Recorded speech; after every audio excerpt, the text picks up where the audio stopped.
Oitava parte. Enquanto outros esperaram sentados e ociosos, Enki e Ninma empreenderam um desafiante trabalho. A Ninma ajudaram algumas de suas assistentes no Shurubak. A Enki ajudou Nijishida no Abzu, na antiga Casa da Vida. Reuniram essências masculinas e femininas, e ovos de vida, de cada espécie, de dois em dois os preservaram no Shurubak e no Abzu, para proteger, enquanto na Terra se dava a volta para recombinar depois as espécies vivas. Então, chegaram as palavras de Ninurta: os estrondos da Terra são sinistros. Então, chegaram as palavras de Nergal e de Erishkigal: a Terra Branca se estremece. No Sipar, reuniram-se todos os Anunnaki, esperavam o dia do dilúvio. Sinopse da 10ª tabuleta: o misterioso emissário aparece a Enki em uma visão-sonho. Ao Enki lhe diz que salve a humanidade através de seu filho Zyuzudra, mediante um subterfúgio, Enki instrui a Zyuzudra para que construa um submarino. Um navegador sobe a bordo, levando as sementes de vida da Terra. A cercânia de Nibiru provoca o deslizamento da placa de gelo da Terra Branca. A onda resultante some a Terra sob as águas. Os Anunnaki que se foram se lamentam da calamidade da órbita terrestre. As águas se retiram. A embarcação da Zyuzudra se posa sobre o Monte da Salvação. Descendendo em um torvelinho, Enlil descobre o plano de Enki. Enki convence a Enlil de que o Criador de tudo tinha destinado assim. Utilizam a plataforma de aterrissagem, ainda em pé, como base temporária. Ali, em uma câmara de criação, elaboram-se cultivos e gado. Tira o véu e encontra-se ouro em abundância nas terras de além dos mares. Estabelecem-se novas instalações espaciais nas antigas terras. Entre estas, incluem-se 2 montículos artificiais e uma escultura com forma de leão. Ninma propõe um plano de paz para resolver as crescentes rivalidades. Lhe concede o gado e os cereais à humanidade. A 10ª tabuleta: no Sipar, reuniram-se todos os Anunnaki, esperavam o dia do dilúvio. Foi então, quando ia crescendo a tensão da espera, quando o Senhor Enki, enquanto dormia em sua residência, teve uma visão-sonho. Na visão-sonho aparecia a imagem de um homem, brilhante e resplandecente como os céus. E quando o homem se aproximou de Enki, Enki viu que era Galzu, o do cabelo branco. Na mão direita sustentava um estilete gravador, e na esquerda levava uma tabuleta de lápis lazuli, lisa e brilhante. E quando se aproximou o suficiente do leito de Enki, Galzu falou e disse: suas acusações contra Enlil foram injustificadas, pois só dizia a verdade. E a decisão que como decisão de Enlil será conhecida, não a decretou ele, a não ser o destino. Agora, toma o fado em suas mãos para que os terrestres herdem a terra. Chama a seu filho Zyuzudra, lhe revela a iminente calamidade sem romper o juramento. Diga-lhe que construa uma embarcação que possa suportar a avalanche de água, uma embarcação submersível, semelhante à que te mostro nesta tabuleta. Que se ele salve e sua família nela, e que leve também a semente de tudo que seja valioso, seja planta ou animal. Essa é a vontade do Criador de tudo. E, na visão-sonho, Galzu desenhou uma imagem na tabuleta com estilete, e deixou a tabuleta gravada junto ao leito de Enki. E quando se desvaneceu a imagem, a visão-sonho terminou, e Enki despertou com um estremecimento. Enki ficou durante um momento em seu leito, refletindo com assombro sobre a visão-sonho. Qual é o significado disto? Que presságio augura? Depois, quando se levantou do leito, eis que estava a tabuleta. O que em uma simples visão-sonho tinha visto estava agora materialmente junto à cama. Com mãos trementes, o senhor Enki tomou a tabuleta. Sobre a tabuleta viu o desenho de uma embarcação de forma curiosa. No canto da tabuleta havia marcas de medidas, indicavam as medidas da embarcação. Sobressaltado e esperançado, o senhor Enki enviou rapidamente a seus emissários ao amanhecer. Encontrem ao chamado Galzu, tenho que falar com ele. Assim lhes disse. Todos voltaram ao entardecer, informaram-lhe assim ao Enki. Ninguém pôde encontrar a nenhum Galzu. Faz tempo que Galzu voltou para o Nibiru. Disseram-lhe. Enki estava muito desconcertado, esforçava-se por compreender o mistério e seu presságio. Não pôde desentranhar o mistério, mas a mensagem para ele estava clara. Aquela noite, Enki foi sigilosamente até a cabana de juncos onde dormia Ziusudra. Para não romper o juramento, o senhor Enki lhe disse à parede da cabana: não a Ziusudra, acorde. Acorde. Disse Enki à parede de juncos, detrás da tela de juncos falava. Quando Ziusudra despertou, Enki lhe disse detrás da tela de juncos: cabana de juncos, cabana de juncos. Dê atenção às minhas palavras, faz caso de minhas instruções. Uma calamitosa tormenta cairá sobre todas as moradas, todas as cidades, será a destruição da humanidade e de sua descendência. Esta é a decisão final, a palavra da Assembleia convocada por Enlil. Esta é a decisão pronunciada por Anu, Enlil e Ninma. Agora, preste atenção às minhas palavras, observa a mensagem que te estou dizendo. Abandona sua casa, constrói uma embarcação, renuncia às suas posses, salva a vida. A embarcação que tem que construir, seu desenho e suas medidas se encontram em uma tabuleta. Deixarei a tabuleta junto à parede da cabana de juncos. Assegure-se de que a embarcação esteja coberta em toda a sua extensão. Do interior não deve ver-se o sol. O arranjo tem que ser muito forte, o breu forte e espesso, para que não entre a água. Que seja uma embarcação que possa dar volta e cair, para sobreviver à avalanche de água.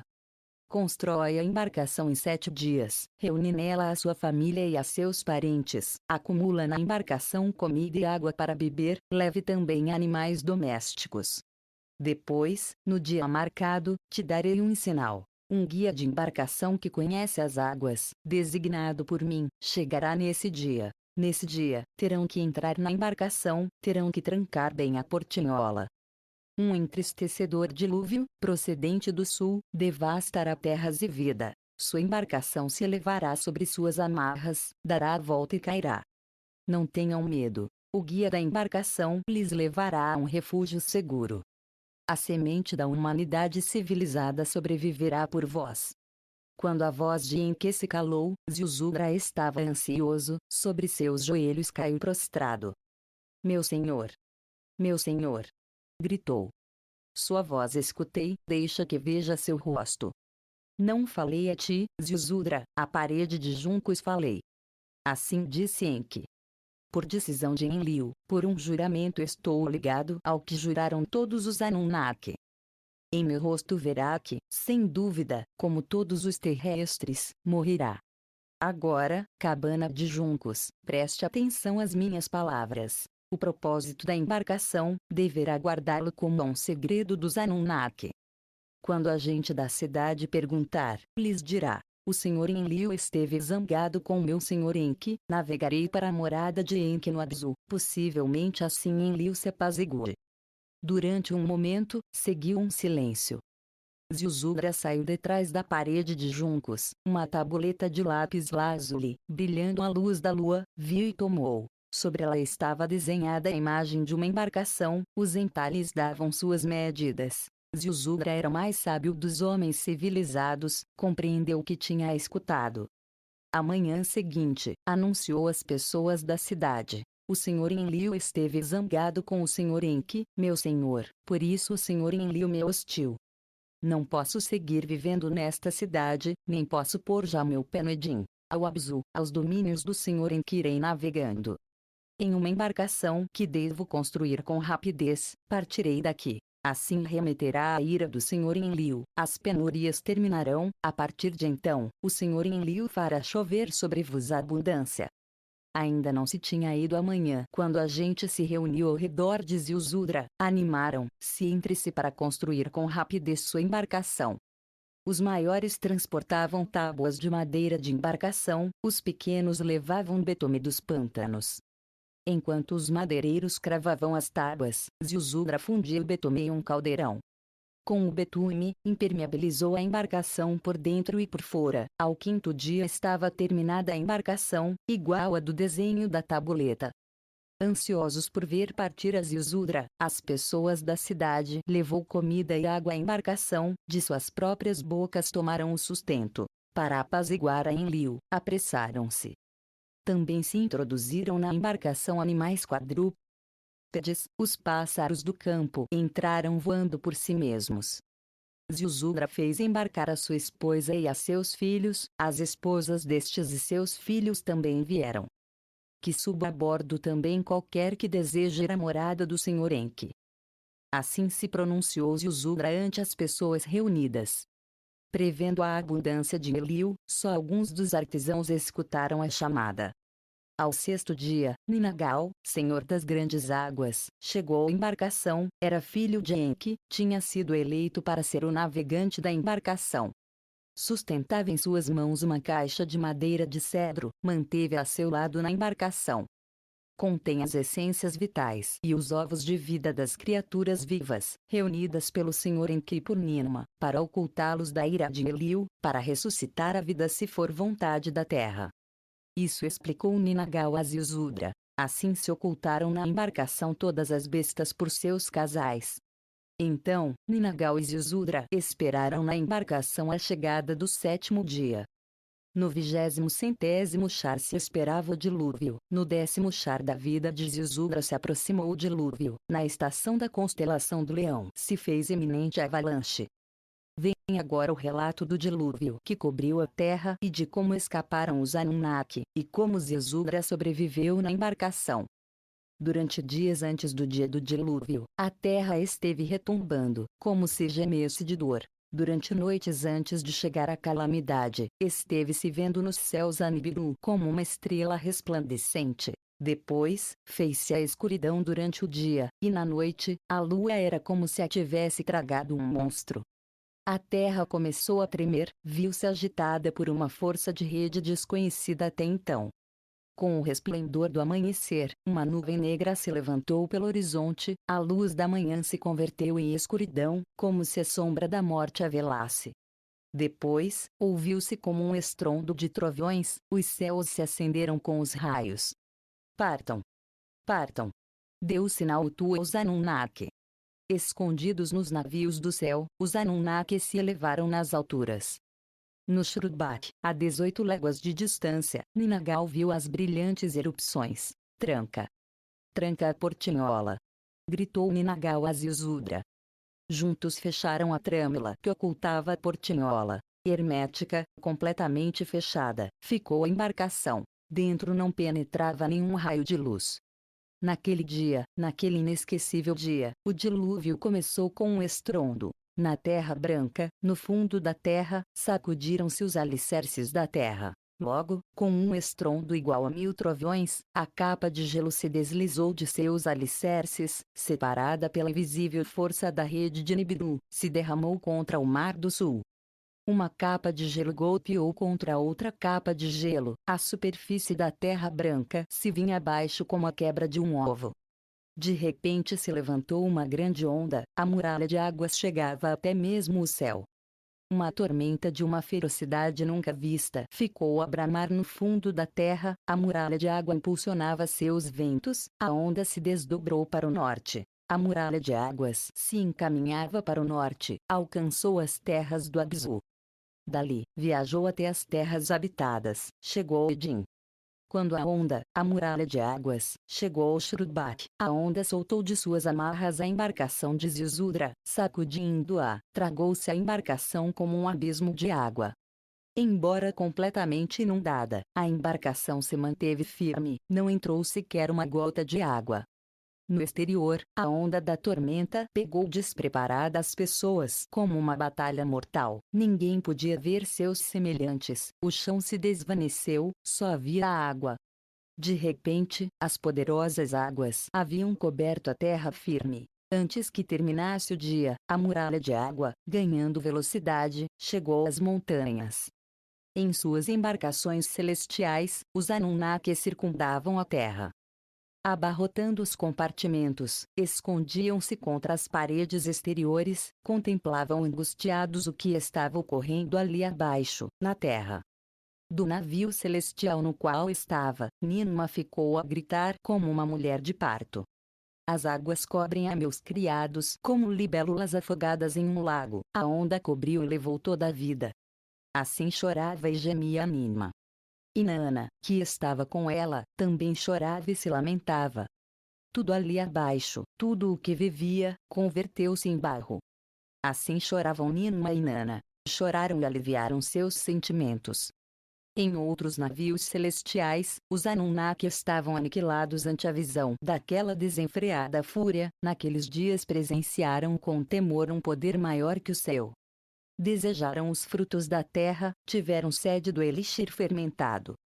Os dias de antigamente, pai, converteram-se em barro. Assim se diziam uns aos outros. Depois de que a imensa onda varresse a terra, reabriram as comportas do céu, e se desatou um aguaceiro dos céus à terra. Durante 7 dias se mesclaram as águas de acima com as águas do grande abaixo. Depois, a muralha de água, alcançando seus limites, cessou em sua investida, mas as chuvas dos céus continuaram durante 40 dias e noites. De suas posições elevadas, os Anunnaki olhavam para baixo. Onde uma vez houve terra firme, agora havia muito água, e onde uma vez houve montanhas que elevavam seus picos até os céus, seus topos eram agora como ilhas nas águas. E tudo que vivia na terra firme havia perecido na avalanche das águas. Depois, como no princípio, as águas se reuniram em suas conchas, agitando-se acima e abaixo, dia a dia foi baixando o nível da água. Mais tarde, 40 dias depois de que o dilúvio cobrisse a terra, as chuvas também se detiveram. Depois dos 40 dias, Ziusudra abriu a portinhola da embarcação para inspecionar os arredores. Era um dia luminoso, soprava uma suave brisa. Completamente sozinha, sem nenhum outro signo de vida, a embarcação cabeceava sobre um vasto mar. A humanidade, tudo o que vivia, foi varrido da face da terra. Ninguém, salvo nós, sobreviveu, mas não há terra firme sobre a que pôr o pé. Assim disse Ziusudra a seus parentes, enquanto se sentava e se lamentava. Então, Ninagal, nomeado por Enki, dirigiu a embarcação para os picos gêmeos da Rata, fez uma vela para ela, para o Monte da Salvação levou a embarcação. Ziusudra estava impaciente. Liberou as aves que havia a bordo para que procurassem terra firme, enviou-as para que comprovassem se havia sobrevivido um pouco de vegetação. Deixou sair uma andorinha, deixou sair um corvo. Ambos voltaram para a embarcação. Deixou sair a uma pomba, e voltou para a embarcação com um ramo de uma árvore. Agora sabia Ziusudra que a terra firme tinha aparecido de debaixo das águas. Uns quantos dias mais e a embarcação se deteve em umas rochas. O dilúvio passou, estamos no Monte da Salvação. Assim lhe disse Ninagal a Ziusudra. Abrindo a portinhola hermética, Ziusudra saiu da embarcação. O céu era claro, o sol brilhava, soprava um suave vento. Apressadamente, chamou a sua esposa e a seus filhos para que saíssem. Elogiemos ao Senhor Enki, a ele demos obrigado. Disse-lhes Ziusudra. Juntou pedras com seus filhos, com elas construiu um altar, depois acendeu fogo sobre o altar, fez um fogo com incenso aromático.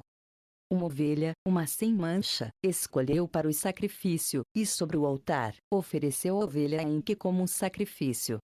Naquele momento, Enlil transmitiu palavras a Enki desde seu navio celestial. Descendamos em torvelinhos dos navios celestiais sobre o pico da Rata, para revisar a situação, para determinar o que fazer. Enquanto outros seguiam circundando a terra em seus navios celestiais, Enlil e Enki descenderam em torvelinhos sobre o pico da Rata. Os dois irmãos se sorriram ao encontrar-se, com alegria estreitaram os braços. Depois, Enlil ficou desconcertado com o aroma do fogo e da carne assada. O que é isso? Gritou a seu irmão. Sobreviveu alguém ao dilúvio? Vamos ver. Respondeu-lhe Enki docilmente. Em seus torvelinos foram voando até o outro pico da Rata, viram a embarcação de Ziusudra, aterrissaram junto ao altar que este tinha construído. Quando Enlil viu os sobreviventes, Ninagal entre eles, sua fúria não teve limites. Todo terrestre tinha que perecer. Gritou com fúria. Partiu para cima de Enki irado, estava disposto a matar a seu irmão com as mãos nuas. Ele não é um simples mortal, é meu filho. gritou Enki apontando Zilzudra. Por um momento, Enlil duvidou. Rompeu seu juramento. Gritou Enki. Falei-lhe com uma parede de juncos, não a Zilzudra. Disse Enki, depois relatou a Enlil a visão-sonho. Então, alertados por Ninagal, também tinham baixado Ninurta e Ninma em seus torvelinhos. Quando escutaram o relato dos acontecimentos, Ninurta e Ninma não encolerizaram-se pelo relato.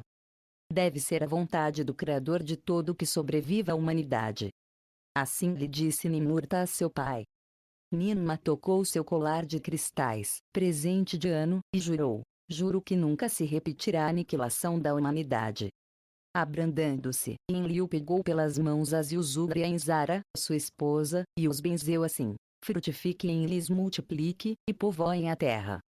Assim terminaram os tempos de antigamente. Vem agora o relato de como se restabeleceu a sobrevivência na Terra, e de como se encontrou uma nova fonte de ouro, assim como a outros terrestres além dos oceanos.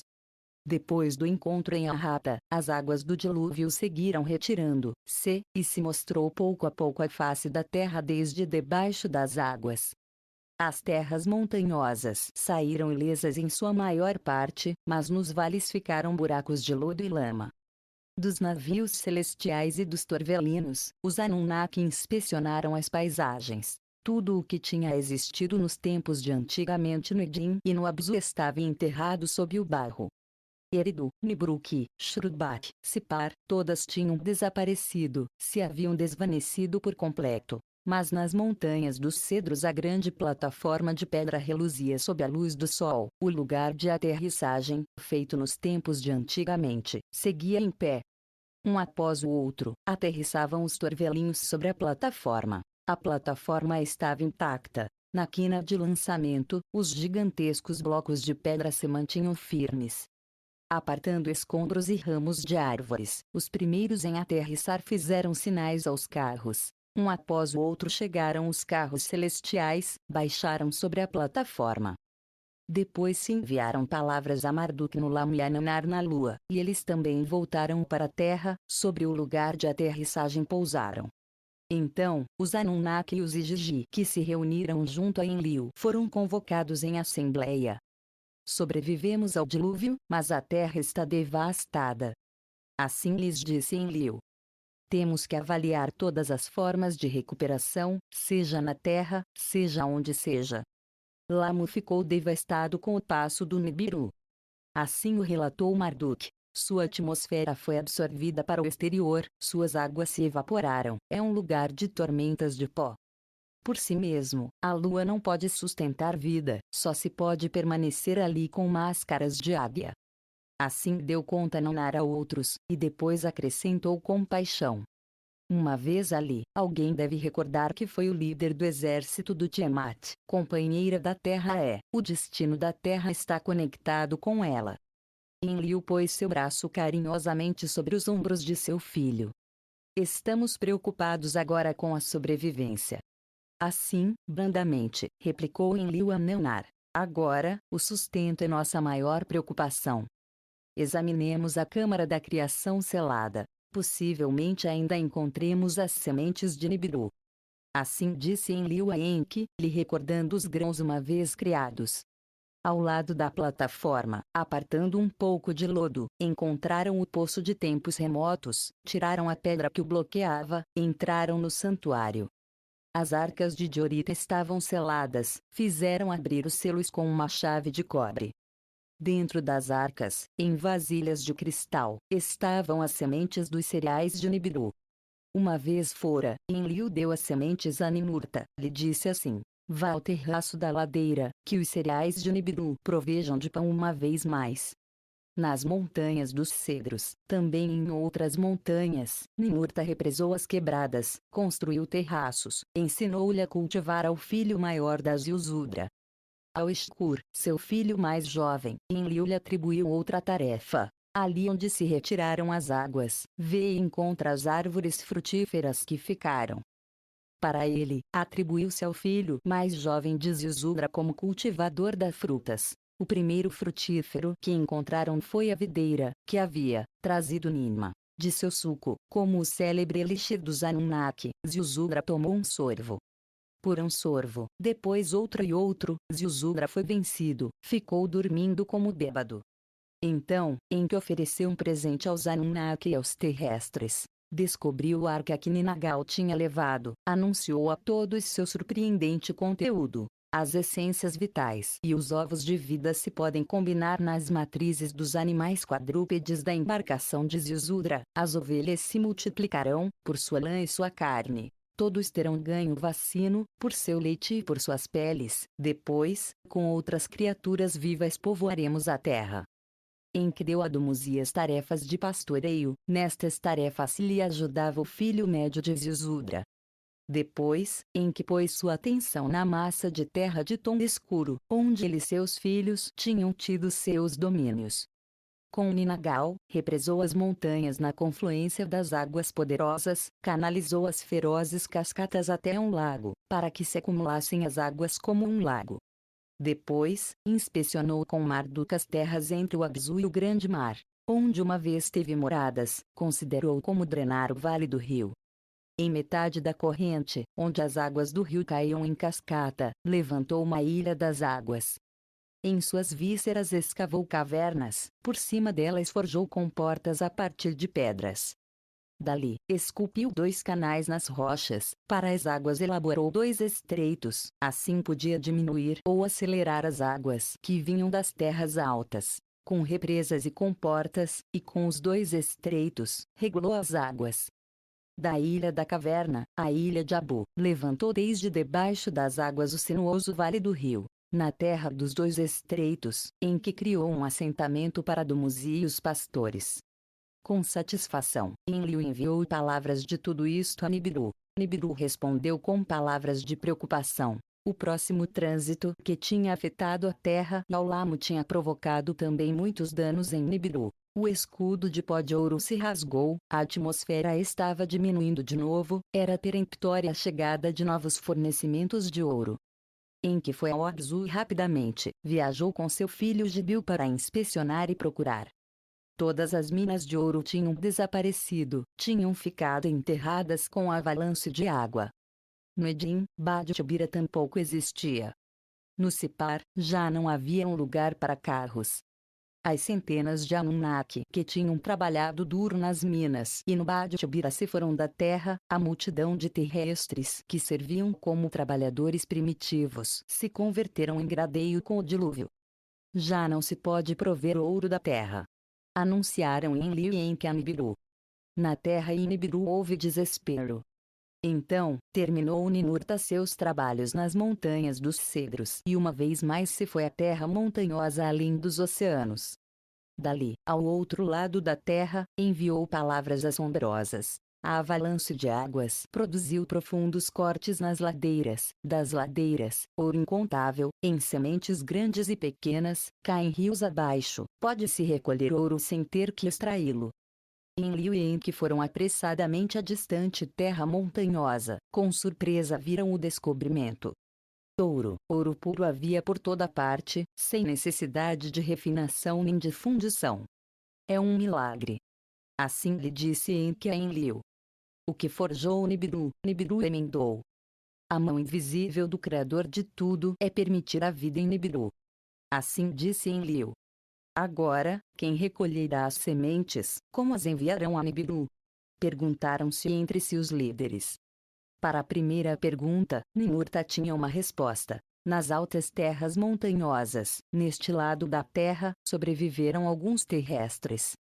São descendentes de Caim, sabem como manipular os metais. 4 irmãos e 4 irmãs são seus líderes, salvaram-se por si mesmos em balsas, agora o topo de sua montanha é uma ilha em metade de um grande lago. Recordam-me como protetor de seus antepassados, chamam-me o grande protetor. Ao saber que tinham sobrevivido outros terrestres, os líderes se esperançaram, nem sequer se enfureceu Enlil, que tinha planejado o fim de toda a carne. É a vontade do Criador de tudo. Se disseram uns aos outros. Estabeleçamos agora um novo lugar dos carros celestiais, enviemos dali ouro a Nibiru. Procuraram uma nova planície que estivesse seca e endurecida, nas proximidades do lugar de aterrissagem, em uma península desolada. Encontraram essa planície. Era lisa como um lago em calma, rodeada de montanhas brancas. Vem agora o relato do novo lugar dos carros celestiais, e dos montes gêmeos artificiais e de como Marduk usurpou a imagem do leão. Na península escolhida pelos Anunnaki, refletiram-se os celestiais caminhos de Anu e de Enlil na Terra. Localize-se-me com exatidão nesses limites o novo lugar dos carros, que o coração da planície reflita os céus. Assim sugeriu Enlil a Enki. Quando Enki esteve de acordo com isto, Enlil tomou medidas de distâncias dos céus. Fez um grande desenho sobre uma tabuleta para que todos o vissem. Que o lugar de aterrissagem nas montanhas dos cedros forme parte das instalações. Disse. Mediu a distância entre o lugar de aterrissagem e o lugar dos carros. Em sua metade, concebeu um lugar para um novo centro de controle de missões. Ali escolheu um monte adequado, chamou-o o Monte de Mostrar o Caminho. Ali ordenou construir uma plataforma de pedras, parecidas mas menores que as do lugar de aterrissagem. Em seu centro, esculpiu-se uma rocha por dentro e por fora, fez-se para albergar um novo enlace céu-terra. Um novo umbigo da terra, para fazer o papel de Nidruk antes do dilúvio. O atalho de aterrissagem se ancorou no norte, nos picos gêmeos de Arrata. Para demarcar o corredor de aterrissagem, Enlil necessitava outras duas séries de picos gêmeos, para delimitar os limites do corredor de aterrissagem, para assegurar a ascensão e a descida. Na parte meridional da desolada península, um lugar de montanhas, Enlil escolheu 2 picos contíguos, sobre eles ancorou o limite meridional. Mas onde se necessitava a segunda série de picos gêmeos não havia montanhas, só sobressaía do chão uma planície, por cima do vale encharcado. Podemos levantar ali uns picos artificiais. Assim disse Ninjishzida aos líderes. Sobre uma tabuleta desenhou para eles a imagem de uns picos de lados lisos elevando-se para os céus. Se se pode fazer, seja. Disse Enlil com aprovação. Que sirvam também de balizas. Sobre a planície, por cima do vale do rio, Ninjishzida construiu um modelo. À escala, com ele aperfeiçoou os ângulos de elevação e os 4 lados lisos. Junto a ele, situou um pico maior, estabeleceu seus lados às 4 esquinas da terra. Os Anunnaki cortaram e levantaram as pedras com suas ferramentas de poder. Junto a ele, em uma localização precisa, colocou-se o pico que era seu gêmeo. Desenhou-se com galerias e câmaras para cristais pulsantes. Quando este pico artificial se elevou para os céus, convidou-se aos líderes para que pusessem o arremate sobre ele, de elétron, uma mescla que elaborasse gibio, fez-se a pedra ápice. Refletia a luz do sol até o horizonte, era como um pilar de fogo na noite, concentrava em um raio para os céus o poder de todos os cristais. Quando as obras desenhadas por Ninjishzida terminaram e estiveram listas, os líderes Anunnaki entraram no grande pico gêmeo, maravilharam-se com o que viram. Ekur, casa que como uma montanha e, chamaram-no, era uma baliza para os céus. Proclamava que os Anunnaki tinham sobrevivido ao dilúvio e venceriam sempre. Agora, o novo lugar dos carros celestiais pode receber ouro de além dos mares. Dali, os carros levarão o ouro da sobrevivência a Nibiru. Dali para o oeste, onde o sol se eleva no dia designado, ascenderão, até ali ao sudoeste, onde o sol fica no dia designado, descenderão. Então, Enlil ativou com sua própria mão os cristais de Nibiru. Dentro, luzes horripilantes começaram a piscar, um zumbido mágico rompeu o silêncio. Fora, o arremate ficou a brilhar de repente, era mais brilhante que o sol. A multidão dos Anunnaki reunidos elevou um grande grito de alvoroço. Ninma, que tinha vindo para a ocasião, recitou um poema e cantou. Casa que é como uma montanha, casa com um pico bicudo, está equipada para céu-terra, é a obra dos Anunnaki. Casa brilhante e escura, casa do céu e a terra, para os navios celestiais se ensamblou, a construíram os Anunnaki. Casa cujo interior resplandece com uma avermelhada luz do céu, emite um raio que pulsa que chega longe e alto. nobre montanha de montanhas, criada grande e nobre, está além da compreensão dos terrestres. Casa de equipamento, nobre casa de eternidade, as pedras de seus alicerces tocam as águas, sua grande circunferência se fixa na argila. Casa cujas partes estão habilmente entretecidas, faz descender a quão grandes nos céus circulam para descansar. Casa que é um ponto de referência para as naves espaciais, o Ekura está bento pelo mesmo ano. Assim recitou e cantou Ninma na celebração. Enquanto os Anunnaki celebravam sua notável obra, em que disse Enlil palavras de sugestão, quando em dias futuros se pergunte, quando e quem fez esta maravilha? Acreditam junto aos picos gêmeos um monumento, que anuncia a era do leão, na imagem de Ningishzida, o desenhista dos picos, seja sua cara, que olhe exatamente para o lugar dos carros celestiais. Quando, quem o propósito revele-se às gerações futuras. Esta foi a sugestão de Enki a Enlil. Ante suas palavras, Enlil consentiu, e disse a Enki, do lugar dos carros celestiais, o Tu deve ser novamente o comandante. Que o leão de olhar fixo, exatamente orientado a oeste, tem a imagem da Ningishzida. Quando se iniciaram os trabalhos de talha e modelagem do leão feito de rocha, Marduk disse a seu pai Enki palavras de ofensa. Prometeu-me que dominaria a terra toda, agora concedem a outros mandato e glória, sem tarefa nem domínios me deixa. Em meus antigos domínios se situaram os montes artificiais, sobre o leão deve estar minha imagem. Ningishzida se enfureceu com estas palavras de Marduk, o resto dos filhos também se sentiram molestados, Ninurta e seus irmãos também se levantaram em um clamor por domínios, todos exigiam terras para si mesmos, e terrestres devotos. Não se converta em disputa a celebração. Gritou Ninma em meio das vozes alteradas. A terra ainda está desolada, somos poucos Anunnaki, dos terrestres só as sobreviventes. Que a Marduk Ningishzida da honra não prevê, tenhamos em conta também as palavras de Marduk. Assim disse Ninma, a pacificadora, aos líderes enfrentados. Para que prevaleça a paz, devemos repartir as terras habitáveis entre nós. Disse Enlil a Enki. Estiveram de acordo em fazer da península um separador incontestável, atribuiu a pacificadora Ninma. Tilmun, terra dos projéteis, chamaram-na. Estava fora dos limites dos terrestres. As terras habitáveis ao leste da península se apartaram para Enlil e sua descendência, para os descendentes de 2 filhos de Zizudra, Sem e Jafet, para que vivessem ali. A massa de terra de tom escuro que incluiu Abzu lhe concedeu por domínio em que a seu clã, para habitá-la se escolheu o povo do filho médio de Zizudra, Cã. Enki, para apaziguar a seu filho, sugeriu fazer a Marduk senhor deles, senhor de suas terras. Seja como você deseja. Disse Enlil a Enki a respeito disto. No Tilmun, em seu montanhoso sul, Ninurta construiu uma morada para sua mãe, Ninma. Perto de um manancial com palmeiras datileiras, localizou-se um fresco vale, o pico da montanha aterrou Ninurta, plantou um fragrante jardim para Ninma. Quando se terminou tudo, deu-se um sinal a todos os postos avançados na terra. Das terras montanhosas mais à frente do oceano, os torvelinhos trouxeram as sementes de ouro. Do lugar dos carros celestiais, levou-se o ouro até o Nibiru.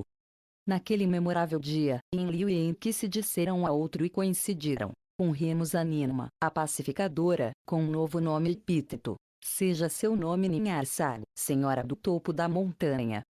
Por aclamação deu esta honra a Ninma, a partir de então lhe chamou Ninharsag. Elogiem a Ninharsag, a pacificadora na terra. Proclamaram em uníssono os Anunnaki. Sinopse da 11ª tabuleta, a terra do espaçoporto, Tumun, declara-se zona neutra. Concede a Ninma, que recebe o nome do Ninharsag. Marduk consegue as terras escuras, os Enlilitas conseguem as terras de antigamente. Os netos de Marduk brigam, Satu assassina Assar. Fecundando-se a si mesmo, Taste, a esposa de Assar, engendra Oron. Oron vence ao Satu em batalhas aéreas sobre o Tilmun. Os Enlilitas estimam prudente preparar outro espaçoporto. Dumuz e o filho de Enki, Inanna, a neta de Enlil, apaixonam-se. Por temer as consequências, Marduk provoca a morte de Dumuzi. Procurando seu corpo, Inanna morre, posteriormente ressuscita. Inanna lança uma guerra para capturar e castigar a Marduk. Os Enlilitas entram em seu esconderijo no Grande Monte. Os Enlilitas selam a câmara superior para sepultar viva Marduk. Sarpanit, a esposa de Marduk, e Nadu, seu filho, rogam por sua vida. Ninjishzida, conhecedor de segredos do monte, chega até Marduk. Marduk, depois de lhe ser perdoada a vida, vai ao exílio. Enki-Enlil dividem a terra entre o resto de seus filhos. O triunfo de Ninurta e as grandes pirâmides. A 11ª tabuleta, elogia Ninhursag, a pacificadora na terra. Proclamaram em uníssono os Anunnaki. Durante o primeiro Shar depois do dilúvio, Ninhursagas engenhou para moderar os humores. Nibiru, a que terei que reabastecer de ouro, estava por cima de ambições e rivalidades. Lentamente, a terra voltou a alagar-se de vida, com as sementes de vida que preservou Enki, o que tinha sobrevivido por si só se acrescentou na terra, no ar e nas águas. Mas o mais precioso de tudo, descobriram os Anunnaki, foram os próprios remanescentes da humanidade. Como nos dias passados, quando foram criados os trabalhadores primitivos, os Anunnaki, poucos e esgotados, clamaram de novo por trabalhadores civilizados. Para quando terminou o primeiro Shar depois do dilúvio, a pacífica trégua se fez em pedaços por causa de um acontecimento inesperado. A erupção foi agora entre os clãs de Marduk e Ninurta, não entre os de Enki e Enlil. Entre os próprios filhos de Marduk, ajudados pelos Igigi, rompeu-se a tranquilidade. Durante o tempo que Marduk, Sarpanit e seus filhos esperavam no lamo a causa do dilúvio, os dois filhos varões, Assar e Satu, se apaixonaram pelas filhas de Shangas, o líder Igigi. Quando voltaram para a terra, os dois irmãos se casaram com as duas irmãs. Assar escolheu a chamada Asti, Satu com a chamada Nebat se prometeu. Assar optou por viver com seu pai Marduk nas terras escuras. Satu fez sua morada no lugar de aterrissagem, onde moravam os Igigi, com Shangas. Shangas estava preocupado com os domínios na terra. Onde serão senhores os Igigi? Assim incitava Shangas aos outros Igigi, do qual Nebat falava com Satu diariamente. Estando com seu pai, Assar será o único sucessor, herdará as terras férteis. Assim lhe diziam Shangas e sua filha Nebat a Satu dia após dia. Pai e filha tramavam como reter a sucessão só em mãos de Satu. Em um dia propício fizeram um banquete. A ele convidaram ao Igigi e ao Anunnaki. Assar, sem suspeitar nada, também chegou para celebrar com seu irmão. Nebat, a irmã de sua esposa, preparou as mesas, também pôs banquetas aos pés. Nebat se embelezou. Com uma lira na mão, cantou uma canção ao capitalista Assar. Satu, diante dele, elegia fatias de carne assada, com uma faca lhe servia seboncilos. Shangas, em uma grande monopolização, oferecia a Assar vinho novo, uma mescla feita por ele, em uma grande vasilha, suficientemente grande para tomá-la em consideração, polivinho elixirado. Assar estava de bom humor. Ficou de pé e cantou alegremente, acompanhando-se com címbalos na mão. Mais tarde, viu-se vencido pelo vinho misturado, caiu ao chão. Vamos levá-lo para que durma profundamente, disseram os anfitriões aos demais no banquete.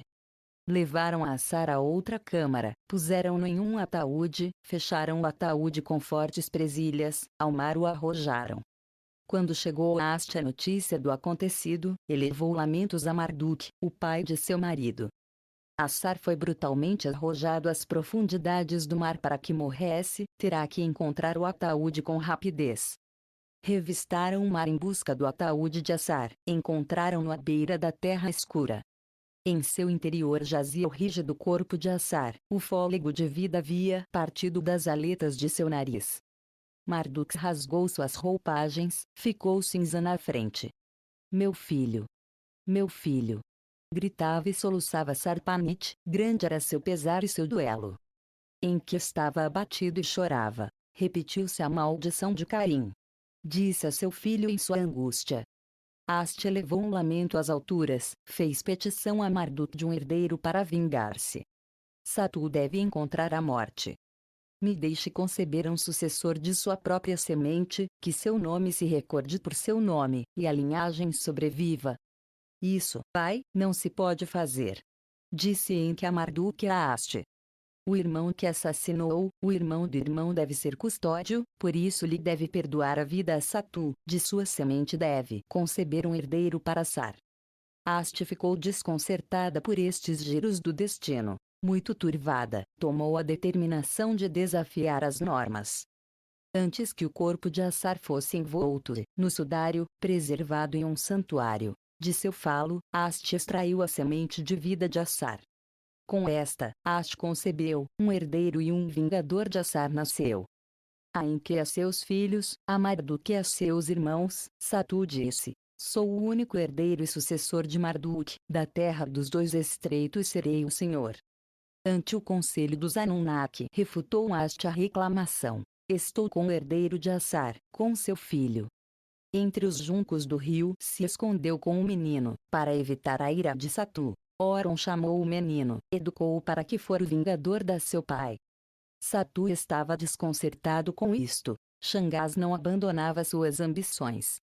De ano terrestre em ano terrestre, os Igigi se propagavam do lugar de aterrissagem, até os limites do Tilmun, a região sagrada de Ninharsar, chegaram-se a aproximar. Os Igigi e seus terrestres Amenzaban invadindo o lugar dos carros celestiais. Nas terras escuras, o menino Oron se converteu em um herói com os rápidos ciclos vitais da terra. Oron foi adotado por seu tio-avô Gibil, ele o treinou e o instruiu. Gibil forjou para ele umas sandálias aladas para remontar-se no ar, era capaz de voar como um falcão.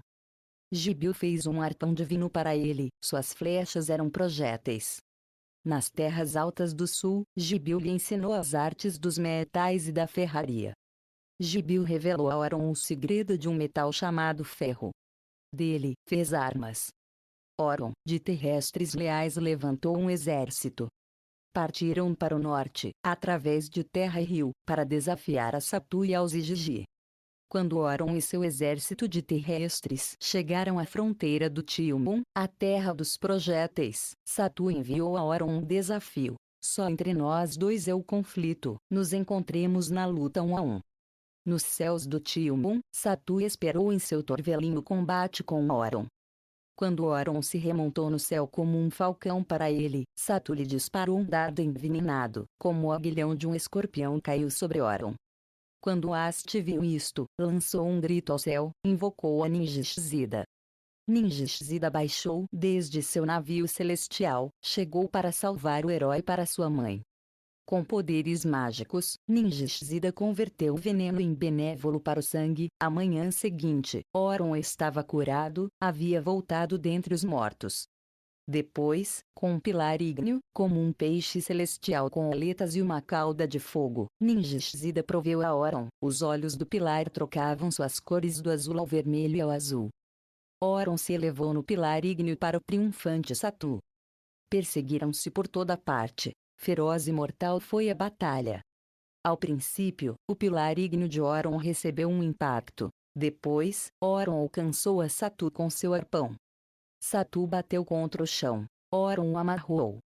Quando Oron chegou ante o conselho com seu tio cativo, viram que estava cego, com os testículos esmagados, aguentava-se em pé como um cântaro descartado.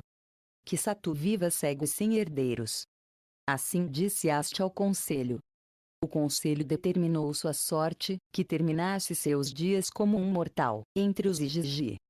Declarou-se Oron triunfador, para herdar o trono de seu pai. Sobre uma tabuleta de metal se inscreveu a decisão do conselho, no salão de registros a puseram. Em sua morada, Marduk estava feliz com a decisão, mas estava com pena pelo que tinha acontecido. Embora Oron, um filho de Assar, seu filho era, do Xangás Igigi era descendente, um domínio, como os atribuídos aos Anunnaki, não lhe tinha dado a ele. Depois de perder a seus dois filhos, Marduk e Sarpanit procuravam distração um e outro. Com o tempo, outro filho lhes nasceria. chamaram-lhe Nabu, o possuidor da profecia. Vem agora o relato de por que se construiu na longura um novo lugar dos carros, e do amor de Dumuzi e Inanna, que Marduk rompeu com a morte de Dumuzi. Foi depois da luta entre Oron e Satu, e sua batalha aérea sobre o Tilmun, quando Enlil convocou a seus 3 filhos em conselho.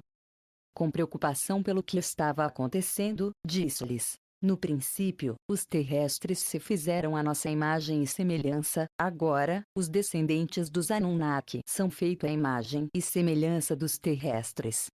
Então, foi Cainu que matou a seu irmão, agora um filho de Marduk é o assassino de seu irmão.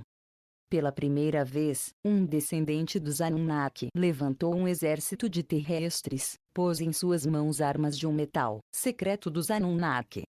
Dos dias em que Alalu e Anzu puseram à prova nossa legitimidade, os Igigi não deixaram de provocar transtornos e de romper as regras. Agora, os picos baliza estão situados nos domínios de Marduk, o lugar de aterrissagem está em mãos dos Igigi. Agora, os Igigi estão avançando para o lugar dos carros. Dizem que, em nome de Satu, vão estabelecer-se em todas as instalações do céu-terra. Assim disse Enlil a seus 3 filhos, propôs-lhes tomar medidas contra isso. Temos que estabelecer em segredo uma instalação alternativa céu-terra, que se estabeleça na terra de Ninurta além dos oceanos, em meio de terrestres de confiança. Assim ficou a missão secreta em mãos de Ninurta. Nas terras montanhosas além dos oceanos, junto ao grande lago, levantou um novo enlace céu-terra, pô-lo no interior de um recinto, aos pés das montanhas onde se pulverizavam as sementes de ouro, escolheu uma planície de chão firme. Sobre ela fez marcas para a ascensão e a descida. As instalações são primitivas, mas servirão para seu propósito. Ao seu devido tempo, Ninurta declarou a seu pai Enlil: dali podem continuar os envios de Ouro-Nibiru, dali, em caso de necessidade, também podemos ascender. Naquele tempo, o que começou como uma bênção, terminou como um feito horrível.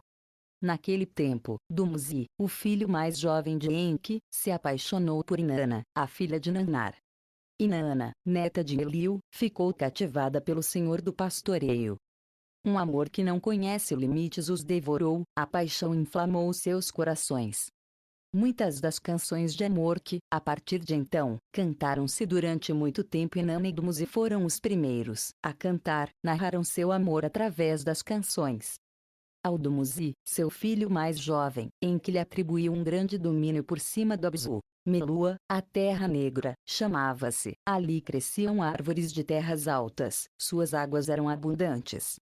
Grandes touros vagavam entre os trechos de seu rio, muito numeroso era seu ganho, chegava a prata de suas montanhas, seu cobre brilhava como ouro.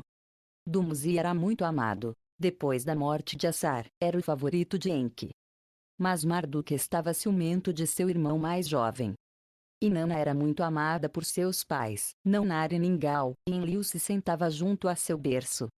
Era formosa, além de toda discrição, competia em artes marciais com os heróis Anunnaki. De viagens nos céus e de navios celestiais tinha aprendido com seu irmão Tu. Os Anunnaki lhe deram de presente uma nave celeste, para que perambulasse pelos céus da terra. Depois do dilúvio, na plataforma de aterrissagem, Dumuzi e Inanna puseram os olhos um e outro. A dedicação dos montes artificiais foi para eles um quente encontro. No princípio estavam indecisos, ele do clã de Enki, ela da linhagem de Enlil. Quando Ninhursag trouxe a paz entre os clãs em disputa, Inanna e Dumuzi as engenharam para estarem juntos longe dos outros, se dedicaram a amar-se. Enquanto passeavam juntos, diziam-se palavras doces de amor um ao outro. Jaziam ao lado do outro, o coração de um conversava com o coração do outro.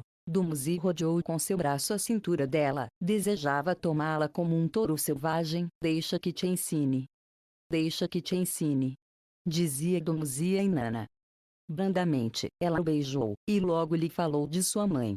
Que mentira poderia lhe contar a minha mãe? O que contará você a Ningal?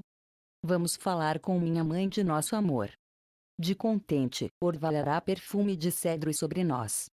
Os amantes foram ao lugar onde vivia Ningal, a mãe de Inanna. Ningal lhes deu sua bênção. A mãe de Inanna aprovou a Dumuzi. Senhor Dumuzi, é digno como genro de Nanar. Disse-lhe. O mesmo Nanar deu a boa-vinda a Dumuzi como noivo. Utu, o irmão de Inanna, disse assim seja. Possivelmente seus esponsais tragam verdadeiramente a paz entre os clãs. Disse Enlil a todos.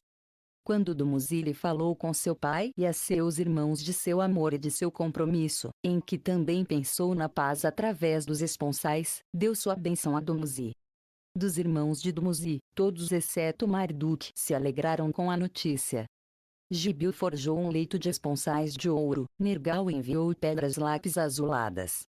Doces tâmaras, a fruta favorita de Inanna, puseram em um montão junto ao leito. Sob a fruta esconderam as contas de lápis para que Inanna as descobrisse. Como era costume, enviou-se uma irmã de Dumuzi para que perfumasse e vestisse a Inanna. Gestinanna, a que há de ser curada, era seu nome. Revelou-lhe Inanna o que havia em seu coração, de seu futuro com Dumuzi lhe disse. Tenho a visão de uma grande nação. Dumuzi se elevará como um grande Anunnaki. Seu nome será exaltado sobre outros, eu serei sua esposa reinante. Compartilharemos um status principesco, juntos submeteremos aos países rebeldes, eu darei status ao Dumuzi, dirigirei o país retamente. Gestinanna deu conta a seu irmão Marduk das visões de governo e glória de Inanna. Marduk se inquietou enormemente com as ambições de Inanna. A Gestinanna contou um plano secreto. Gestinanna foi até seu irmão Dumuzi, a morada do pastor. Encantada vista e perfumada, disse-lhe assim a seu irmão Dumuzi. Antes que sua jovem esposa durma entre seus braços, deve ter um herdeiro legítimo, nascido de uma irmã. O filho de Inanna não terá direito à sucessão, não crescerá sobre os joelhos de sua mãe. Ela pôs a mão dele em sua mão, apertou seu corpo contra o seu. Irmão meu, eu jazerei contigo. Noivo, contigo teremos um par de Enki. Assim sussurrou Gestinanna a Dumuzi, para que surgisse algo nobre de seu ventre. Em seu ventre derramou Dumuzi o sêmen, e logo dormiu com as carícias dela. Durante a noite, Dumuzi teve um sonho, visualizou uma premonição de morte. No sonho, viu 7 bandidos malvados que entravam em sua morada. O Senhor enviou-a por ti, filho de Dutur. Diziam-lhe. Afugentavam as suas ovelhas, levavam-se a seus cordeiros e seus cabritos, tiravam-lhe seu meio doido de senhorio, arrancavam-lhe de seu corpo a túnica real, tiravam-lhe e rompiam um bastão de pastoreio, jogavam no chão sua taça. Nu e descalço levavam preso, punham-lhe grilhões nas mãos, o deixavam moribundo em nome do falcão e o pássaro principesco. Inquieto e assustado despertou Dumuzi em metade da noite, contou-lhe seu sonho a Gestinanna. O sonho não é favorável. Disse-lhe Gestinanna ao turbado Dumuzi. Marduk te acusará de me haver violado, enviará emissários malvados para que lhe prendam. Ordenará que te julgue e te desonre, para desunir a relação com uma Enlilita. Dumuzi gritou como uma besta ferida. Traição! Traição! Gritou. Autu, o irmão de Inanna, me ajude. Enviou palavra. Pronunciou o nome de seu pai Enki como um talismã. Dumuzi escapou através do deserto do Emush, o deserto das serpentes, correu para ocultar-se dos malfeitores até o lugar das cataratas, onde as abundantes águas fazem lisa e escorregadias rochas. Dumuzi escorregou e caiu. A avalanche de água destroçou entre a branca espuma seu corpo sem vida. Vem agora o relato da descida de Inanna até o mundo subterrâneo, sob o Abzu, e a grande guerra Anunnaki, e como Marduk foi encerrado vivo no Ekur. Quando Ningal recuperou o corpo sem vida de Dumuzi das águas do grande lago, levou-se o corpo até a morada de Nergal Ereshkigal no mundo subterrâneo, sob o Abzu. Sobre uma laje de pedra ficou o cadáver de Dumuzi, um filho de Enki. Quando se enviou a Enki palavra do que tinha acontecido, Enki rasgou a roupa, jogou cinzas na frente,